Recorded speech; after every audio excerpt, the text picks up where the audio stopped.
Bonjour, chronique bande dessinée aujourd'hui, manga avec le troisième tome de Peleliu Guernica of Paradise de Kazuyoshi Takeda.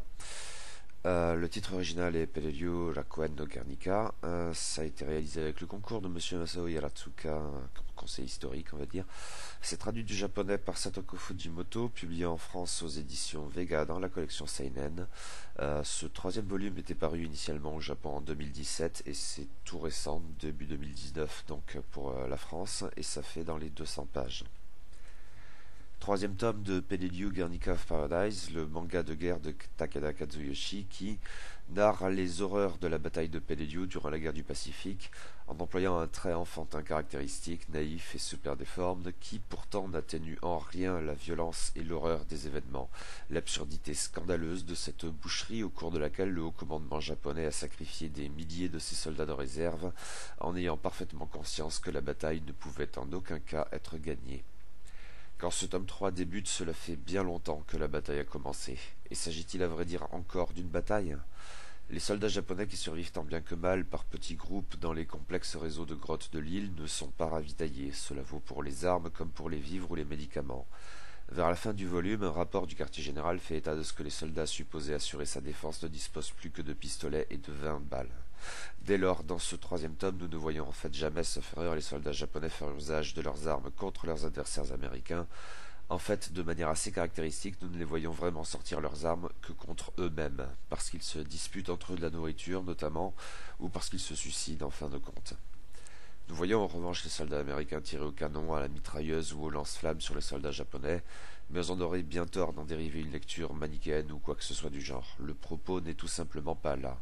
En fait, si le soldat Tamaru et ses camarades sont horrifiés de découvrir que des soldats américains ont mutilé des cadavres japonais pour leur dérober leurs dents en or, ce qui va dans le sens de la propagande impériale qui présente les Américains comme des barbares cruels et sans honneur, un moyen de dissuader les soldats nippons de se rendre à l'ennemi, parmi tant d'autres en fait, mais la question est abordée à plusieurs reprises dans ce tome 3 s'il s'agit de toujours conclure à l'impossibilité de ce geste.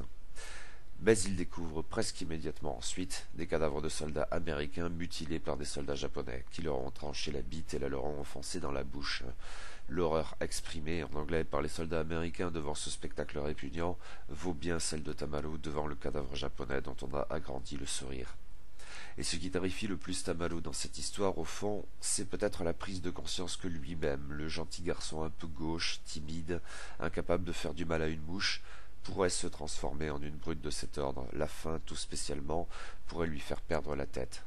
Jusqu'à présent, il a eu de la chance, avec beaucoup de guillemets, si l'on ose dire, en trouvant régulièrement de quoi boire et de quoi manger, mais il sait parfaitement que cela ne durera pas éternellement, et il a croisé sur le chemin nombre de soldats japonais paniqués, des genoux qui n'ont jamais connu le feu et qui ne savent absolument pas quoi faire. La possession d'un sac de riz génère l'envie, parfois l'agressivité. Même avec des larmes dans les yeux, on peut menacer son camarade pour l'en délester.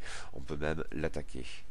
Et il y a aussi ces personnages plus cyniques, comme surtout le caporal-chef Kosugi, qui survit seul depuis le début de la bataille. Il n'est pas à un stratagème prêt pour prolonger encore cette situation, ne ressent rien pour les autres soldats japonais et n'hésiterait pas un seul instant à les sacrifier.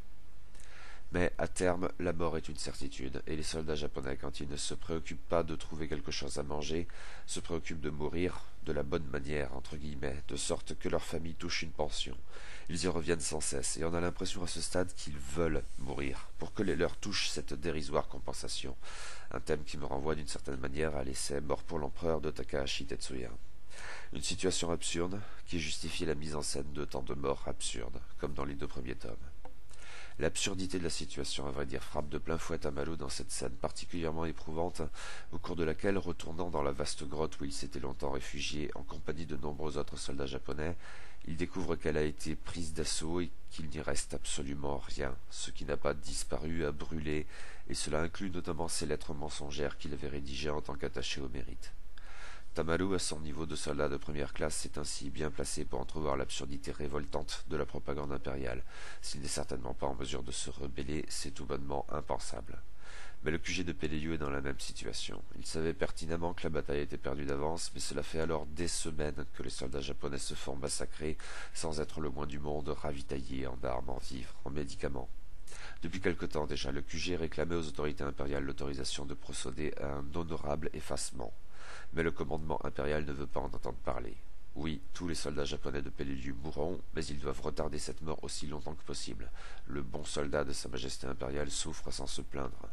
En compensation parfaitement absurde, le contingent de Peleliu reçoit les félicitations impériales, un honneur recherché. Mais que ces félicitations soient adressées 11 fois aux soldats de Peleliu, un nombre record, en dit en fait long sur ce qui se passe sur cette île des Philippines. Quand ce troisième tome s'achève, cependant, le nom de code a été lâché. Sakura Sakura, soit la fleur de cerisier, symbole traditionnel du Japon, la fleur qui n'est jamais aussi belle que quand elle meurt, et dont le caractère éphémère même contribue à la beauté. Et se dessine dès lors une autre horreur, celle d'un contingent bientôt contraint de marcher de lui-même vers sa propre mort, à vrai dire envisagée comme une délivrance par beaucoup. Mais le sera-t-elle toujours au moment d'accomplir véritablement le geste fatidique? La lecture de ce troisième tome est au moins aussi éprouvante que celle des deux premiers. En fait, de manga de guerre, c'est l'antithèse de la soupe que le sujet militaire suscite bien trop souvent, notamment dans un certain cinéma américain. Peleliu ne parle pas, jamais, d'héroïsme, car il n'y a rien d'héroïque dans tout cela. Il ne sort jamais les flonflons patriotiques, parce que le dévouement à la patrie y est présenté pour l'horrible et irrationnelle imposture qu'il est toujours.